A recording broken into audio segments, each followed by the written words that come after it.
We would be spending 2 nights and 1 short day in Annecy, France. We would stay in one of the cutest apartments in this quaint little town, have our first French grocery shopping experience while in search of breakfast items, peruse the stalls of an outdoor market, stroll through sun-filled streets, and sample the first of many delicious and unusual food dishes from local shops and restaurants. This is a glimpse of the little French town, Annecy.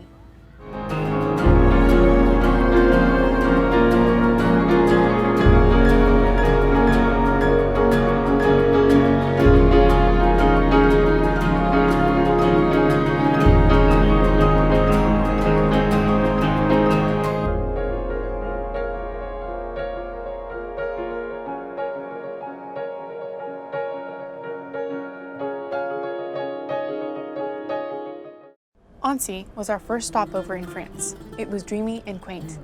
Getting there was a bit of a different story. As we reached the train platform in Geneva, our spotty Wi-Fi signal connected, and we received the news that our Airbnb host was canceling our reservation, and it was the best thing that could have happened. So in spite of being on a train without Wi-Fi for the first half of the way, and being stranded at the in-between station after missing the connection, we thankfully obtained Wi-Fi at last, and located another place of lodging. Our new reservation ended up being at this little apartment. It was stylish, welcoming, and felt like home the minute we walked in. This was the perfect place to take a day for rest and recuperation and a bit of laundry. Our first destination of the day was the local supermarché, or grocery store, to hunt down a bit of breakfast. And there were plenty of options awaiting us. Similar to other grocery shopping experiences, the aisles were filled from top to bottom with fresh cheeses, yogurts, half a dozen other dairy products, confitures, or jams and jellies, chocolate, fresh fruits and vegetables, so on and so forth. It's absolutely fantastic. Thankfully, labels and ingredient lists aren't too difficult to read in French, and we do recommend attempting it, so that you don't end up walking out with something you'd rather not have. This can add some time to the outing, but we all want to walk out of the supermarket with food we will actually eat, not just look at with a questioning stare later. Unless you are guessing anything else.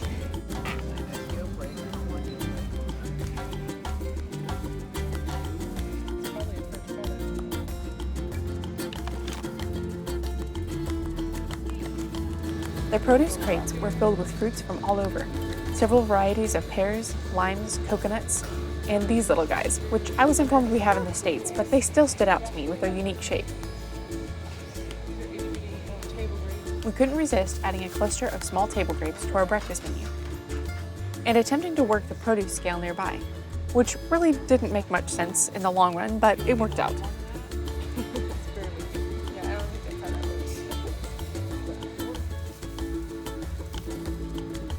The tea and coffee aisle came next, and oh yes, the chocolate aisle. There are so many flavors and combinations in Europe. You could try a new chocolate bar every day and not run out of options. Some of them looked delightful, others a little wild, but again, options. We decided not to wait for Paris and go ahead and invest in this bar of chocolate mousse. It was yummy.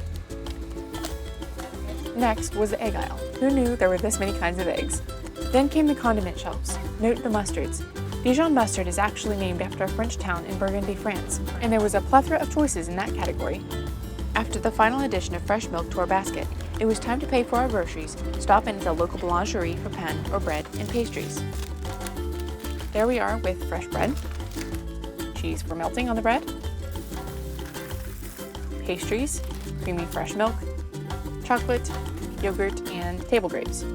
All the essentials. This is a real breakfast right here.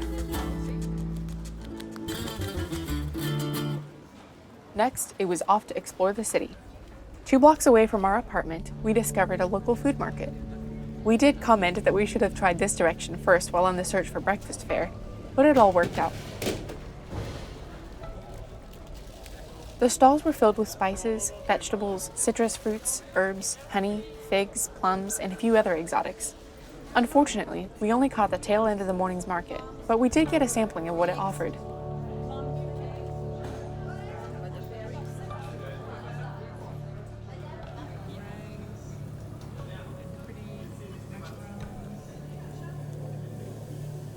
Annecy is considered an alpine city, most known for its old town and meandering but colorful canals. The town is also positioned on the banks of Lake Annecy, which was filled with boats of all kinds while we were there. It's a fairly quiet town, and the passers-by consist of locals, vacationers, and a few different French cats. The town isn't too difficult to navigate, and rather quite fun to explore, as there are many interesting shops, artistry stalls, perfumeries, and bookshops all along the canals. It's only about a half-mile's walk to a nice little park on the side of the lake. We did contemplate renting bikes and seeing more of the city and its surroundings, like many of our fellow vacationers, but we decided that a few more miles by foot wouldn't make much difference.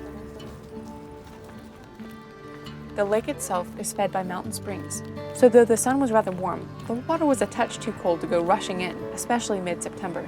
There are trails surrounding the lake, and one day perhaps we will have opportunity to explore more of those, but for the day we were there, we merely wanted a bit of shore to claim and a spot of shade to rest in for a few minutes. An afternoon with almost nothing planned was a bit of a change for us, and we appreciated half an hour's relaxation lakeside, gazing at the beautiful view before us. Back in the old town, we mailed some postcards and decided to grab a pick-me-up at one of Annecy's cafes. We went with a berry smoothie and an iced coffee. We also did a few back and forths on the main thoroughfare and decided to try cheese quiche and a giant pink meringue.